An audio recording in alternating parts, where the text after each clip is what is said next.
Jadi sempet saya ngintip di dalam tempat pertapaan itu, karena pertapaan itu kecil mam, cuman berukuran 1 meter persegi.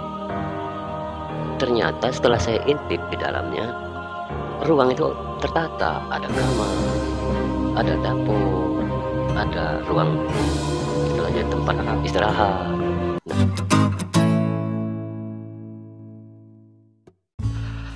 Oke, assalamualaikum warahmatullahi wabarakatuh. Ketemu lagi di channelnya Imam Bagus Hadi Wijaya. Tentunya masih dalam acara ngobrol santai. Kali ini kita masih meneruskan di episode yang keempat dalam temanya judi togel atau gila togel ya. Nah, kalau yang kemarin udah bercerita nyampe Gunung Bromo, nyampe Gunung Tanggamus, sampai Pakasan, sekarang menuju ke Tulang Bawang ini ya. Karena dari Bandar Lampung untuk mencari nomor itu sampai jauh-jauh, itu sampai Tulang Bawang.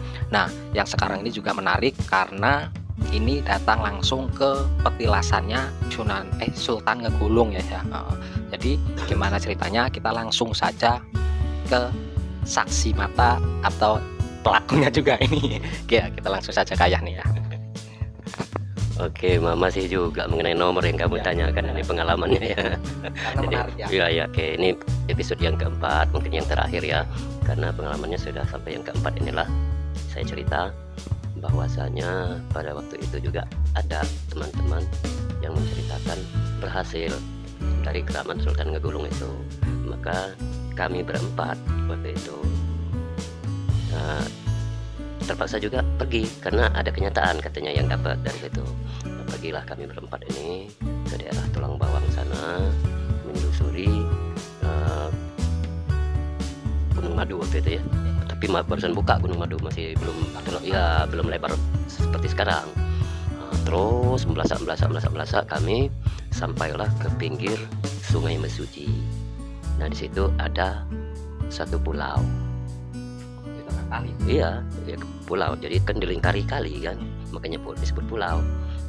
Lantas kami menuju ke pulau itu, namun sebelumnya kata penghuni satu di situ ada juru kuncinya juga.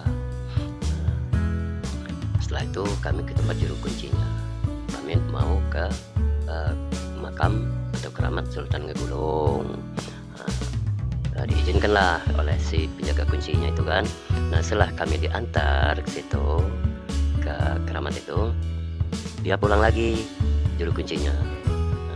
Jadi saya lihat makam di sampingnya, tempat pertapaannya masih ada, masih berdiri tempat pertapaannya itu. Ya ratusan tahun lah sebelum zaman penjajah itu. Nah, jadi sempat saya ngintip di dalam tempat pertapaan itu, karena pertapaan itu kecil mam, cuman berukuran 1 meter persegi.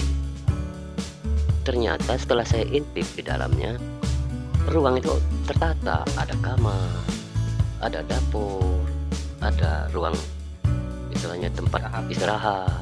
Nah sedangkan lokasi itu kan cuma 1 meter persegi. Ternyata setelah saya intip di dalam itu, tikar aja di dalam kamarnya panjang. Lantas datanglah si juru kunci, woi jangan ngintip, kalau ada apa-apa saya nggak berani tanggung jawab ya. Tapi saya udah sempat ngintip, jelas betul itu kan. Nah, sedangkan tempat dia pertapa itu tiangnya itu kayu bulat mam, nggak terlalu gede, sebesar kayu batang pinang lah. Nah, itu sudah penuh lumut, atapnya itu dari hijau. Nah di atas atap itu aja udah ditumbuhi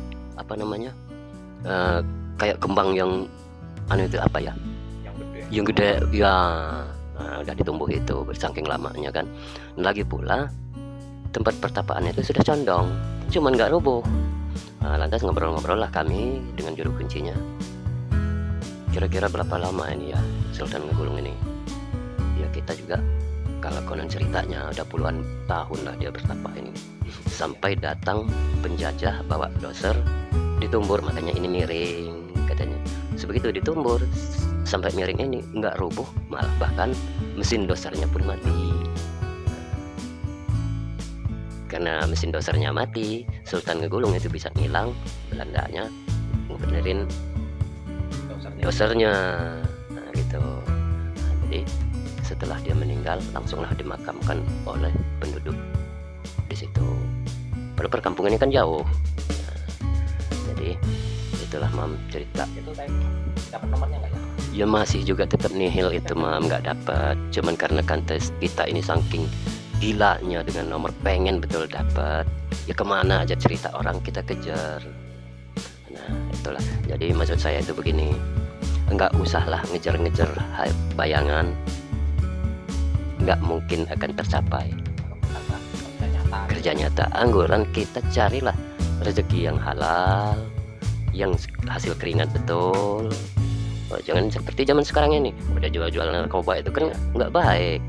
Nah, memang kita dapat uangnya gampang, cuman sengsara kitanya, dikejar-kejar setelah ketahuan kan, ngedekam di penjara.